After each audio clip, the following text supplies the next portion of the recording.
హరే రామ రామ రామ హరే హరే హరే కృష్ణ కృష్ణ కృష్ణ హరే హరే. ఇది బెంగళూరులోని చాలా ఫేమస్ అయిన ఇస్కాన్ టెంపుల్ అనమాట.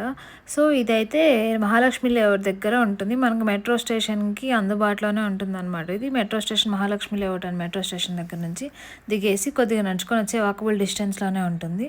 వీకెండ్స్లో అయితే కొద్దిగా రష్గా ఉంటుంది, కానీ వీక్ డేస్లో అయితే కొద్దిగా ప్రశాంతంగా దర్శనం చేసుకోవచ్చు.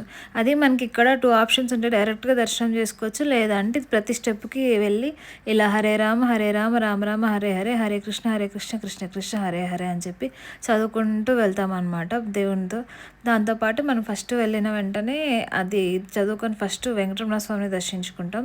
అలానే ముందుకెళ్తూ అందరి దేవుని దర్శించుకుంటూ ఫైనల్గా రాధాకృష్ణ టెంపుల్కి అయితే వచ్చేస్తాం అనమాట. రాధాకృష్ణ టెంపుల్ అయితే అక్కడ మనకి ఎంత ప్రశాంతంగా అనిపిస్తుంది అంటే భజనలు జరుగుతుంటాయి, మనం సేపు అయినా కూర్చొని ఉండొచ్చు. అలానే మనకి ఇక్కడ ఇస్కాన్లో ప్రసాదం ఇస్తారనమాట. చాలా టేస్టీగా ఉంటుంది ప్రసాదం.